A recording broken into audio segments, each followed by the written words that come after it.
السلام عليكم ورحمة الله وبركاته. نحمده ونصلي على رسوله الكريم، أما بعد. أعوذ بالله من الشيطان الرجيم. بسم الله الرحمن الرحيم. يرثني ويرث من آل يعقوب. صدق الله العظيم. ہمارے بڑے اکابر مشائخ اسٹیج پر تشریف فرما کے ان کی موجودگی میں بات کرنا ادب کے خلاف ہے. اپنے حضرت والا کی اس محبت پر جو انہوں نے فرمایا، ایک بات عرض کرتا ہوں اپنے مسلمان بھائیوں سے کہ اللہ تعالیٰ نے جو نعمت اولاد ہمیں دی ہے، اس کا مقصد کیا ہے، اور یہ انبیاء علیہ الصلوۃ والتسلیمات کی دعاؤں میں جو اولاد کی دعا ملتی ہے، جو انہوں نے اللہ تعالیٰ سے اولاد مانگی، وہ کس لیے مانگی. صرف اس پر ایک بات عرض کرتا ہوں. حضرت زکریا علیہ السلام جب بڑھاپے میں پہنچے اور عمر آپ کی مبارک زیادہ ہونے لگی، بالوں میں سفیدی آئی اور اعضاء میں کمزوری آئی، اس وقت حضرت نے اللہ تعالیٰ سے دعا کی اور اپنے لیے بیٹا مانگا، اولاد مانگی. اس کا انہوں نے جو سبب بیان فرمایا، وجہ بیان فرمائی کہ اللہ مجھے اولاد کیوں چاہیے.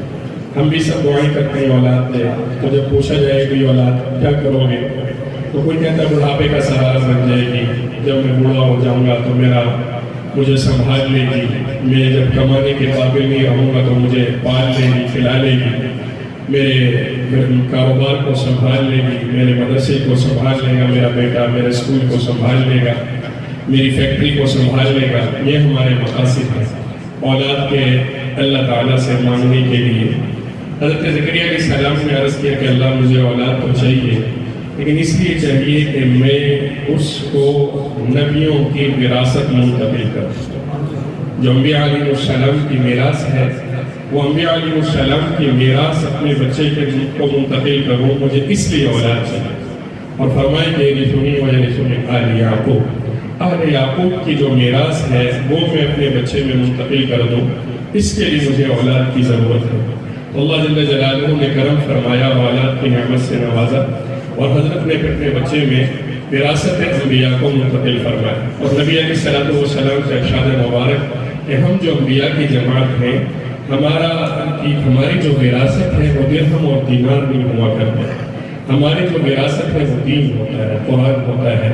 تو میرے پیاروں مسلمان بھائیوں جو میرے سامنے میرے بھائی بیٹھے ہیں، ان سے میں درخواست کروں گا، اگر ہم نے اپنے بچوں کو قرآن سکھا دیا، قرآن پڑھا دیا، دین کا علم پڑھا دیا، تو آپ یہ سمجھیں کہ آپ نے انہیں نبیوں کی وراثت عطا کی. انبیاء علیہ السلام کی میراث آپ کے بچے کو مل گئی، اور انبیاء علیہ السلام کی میراث کے ملنے سے بڑا اعزاز انبیاء علیہ السلام کی وراثت سے ملنے سے بڑھ کر کوئی ڈگری اور منصب نہ دنیا میں ہو سکتا ہے اور نہ ہے. اسی لیے تو فرمایا کہ اگر کسی آدمی نے قرآن مجید کی نعمت کے ملنے کے بعد بھی یہ سمجھا میرے پاس تو کچھ بھی نہیں، میں تو فقیر ہوں، غریب آدمی ہوں، کہ میرے پاس کوئی دولت ہی نہیں ہے، تو اس نے اس نعمت کی نافرمانی. تو دوستوں اور عزیزوں، خاص طور پر میرے طالب علم ساتھیوں، میں آپ سے یہ بات عرض کروں گا کہ کبھی بھی اپنے آپ کو دنیا میں کسی سے کم نہ سمجھیں. کہ ہم قرآن پڑھتے ہیں، ہم حدیث پڑھتے ہیں، یہ اتنے کروڑ کی گاڑی میں پھرتا ہے، اتنے کنال کے بنگلے میں رہتا ہے، کچھ نہیں، سب مٹی ہے. مٹی ہونے والی چیزیں ختم ہو جائیں گی، آج بھی کل نہیں ہوگی. آپ کے اندر جو نعمت قرآن ہے یہ آج بھی ہے، آپ کی قبر میں بھی ہوگا، اور آپ کے قبر سے اٹھنے کے بعد بھی محشر میں ہوگا. اور جب اللہ کے حضور آپ حاضر ہوں گے تو اللہ فرمائیں گے پڑھتا جا، جنت کے درجے پڑھتا جا. اللہ ہم سب کو اس کی حقیقت نصیب فرمائے. اور یہ تب آدمی کو سمجھ آتی ہے جب انسان کا تعلق اہل اللہ سے ہو، نیک لوگوں سے ہو، بزرگوں سے ہو. کیونکہ ایک ہوتی ہے چیز کی صورت، ایک ہوتی ہے حقیقت. تو صورت سے منافع نہیں حاصل ہوا کرتے. مثلا پارک میں شاید کوئی دائیں بائیں آپ نے دیکھا ہو، بہت اعلیٰ قسم کی پتھر کی گائے 10-15 لاکھ روپے خرچ کر کسی نے بنائی ہو، آنکھوں کو بہت اچھی لگتی ہوگی، لیکن اس سے حقیقت حاصل نہیں ہوگی کہ نہ وہ دودھ دے سکتی ہے، نہ وہ گوبر دے سکتی ہے، نہ اس سے گوشت مل سکتا ہے.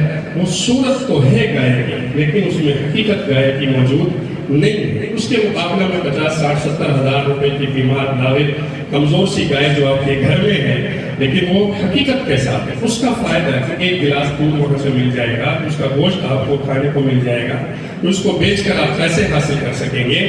تو اب یہ دین حقیقت ہے، یہ دنیا کا کرب و فن میں صرف صورت ہے. اور کچھ نہیں ہے اس کے خلاف. جب آپ اور میں حقیقی معنی میں دین کا کو اپنا اوڑھنا بچھونا بنائیں گے، یہ تو اس دنیا کا کر و فرق ہو، اس کی گرد و غبار ہے، تو ویسے آپ پر وقت پڑ جائے گی. اللہ مجھے اور آپ کو اس کی حقیقت نصیب فرمائے.